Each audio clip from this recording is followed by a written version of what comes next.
Hello दोस्तों, हमारे channel पर आपका स्वागत है। आज की हमारी कहानी है मायका।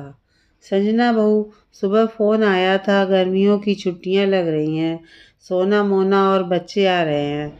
तुम सारे इंतज़ाम कर लो और सोना के कमरे का एसी काम नहीं कर रहा, उसे चालू करवा लो, क्योंकि बच्चे तो बच्चे, माएँ भी गर्मी में हाय हाय मचा देती हैं। खाने पीने का विशेष ध्यान रखना, रूह अफ़ज़ा आइसक्रीम की कमी नहीं होनी चाहिए और बच्चों के लिए आम पन्ना नींबू की शिकंजी मैं खुद तैयार करके रखूँगी, रोज़ उन्हें पिलाऊँगी शैतानों को।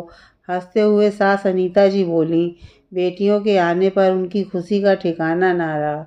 माँ जी, आज ही लड़का एसी ठीक कर जाएगा और कूलर भी खिड़कियों में लगवा दिए हैं, कोई परेशानी नहीं होगी। चाय देते हुए संजना बोली। बहू, ये चिंकी पिंकी क्या कर रही हैं? 4-5 दिनों से देख रही हूँ, अपने कमरे में ही रहती हैं। माँ जी, उन्हें गर्मी की छुट्टी हैं, कुछ होमवर्क प्रोजेक्ट मिला है स्कूल से, वही निपटा रही हैं। चलो ठीक है, वरना खेल खेलने को वक्त ही नहीं मिलता बाद में सबके साथ, कहते हुए मंदिर चली गईं। दोनों ननद समय पर पहुँच गईं। घर में खूब चहल पहल हो गई। 7 दिनों में सोना मोना के बच्चों ने और चिंकी पिंकी ने खूब मज़े किए। कभी बुआ के साथ शॉपिंग तो कभी आइसक्रीम, कुल्फ़ी चौपाटी पार्टी तो कभी पिज़्ज़ा पार्टी, मूवीज़। सुबह शाम सब बच्चे पार्क में जाते, मगर सोना नोटिस कर रही थी कि संजना भाभी और चिंकी पिंकी कुछ उदास थीं। हंस बोल तो रही थीं, पर कुछ तो था। तभी एक दिन छत पर कपड़े सुखाते वक्त सोना बोली, भाभी, भैया से लड़ाई हुई है क्या? नहीं तो आपको ऐसा क्यों लग रहा है? आप कुछ उदास रहती हो इसलिए पूछा। हम तो बहुत खुश हैं, देखो छुट्टियों के दिन कैसे निकल रहे हैं। भाभी मुझे नहीं बताएंगी, कहते हुए उसने कंधे पर हाथ रख दिया तो संजना की आंखें भर आईं। सोना का स्वभाव बहुत अच्छा था। दीदी, आप पूछ रही हैं इसलिए बता रही हूँ। मेरी माँ का फ़ोन आया था मुझे और बच्चों को वहाँ बुलाया है, पर माँ जी ने साफ मना कर दिया।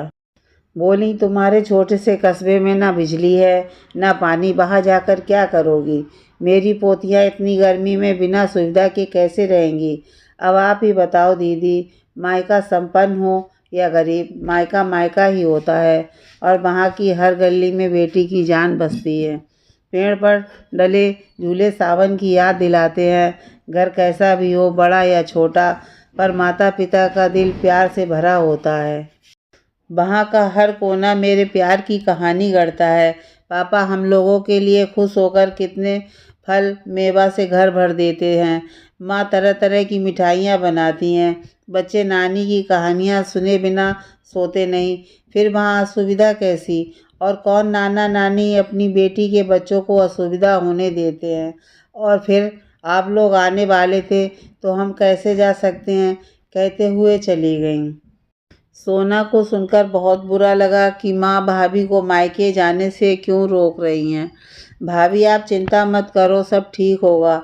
अगले दिन संजना रसोई में नहीं दिखी तो अनीता जी बोली, ये तुम लड़कियां रसोई में क्या करने में लगी हो?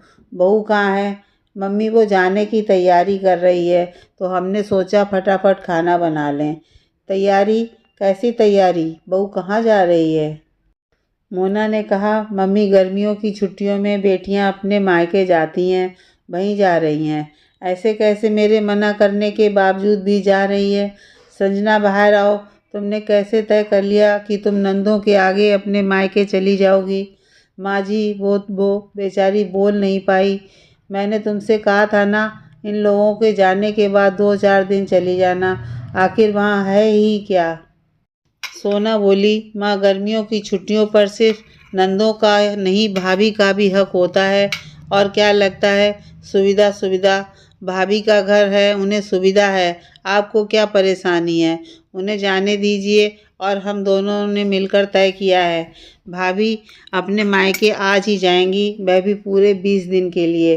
अरे फिर यहाँ काम कौन करेगा? तुम लोग भी तो आई हो।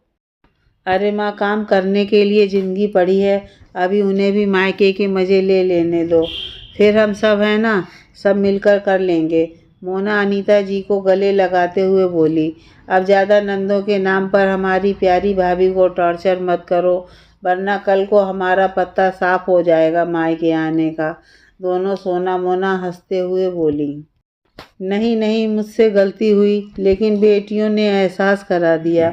बहू भी किसी की बेटी है और बेटियों का तन भले ही ससुराल में हो, मन मायके में ही लगा रहता है, जिसका मोल रुपए पैसे सुविधाओं से नहीं लगाया जा सकता।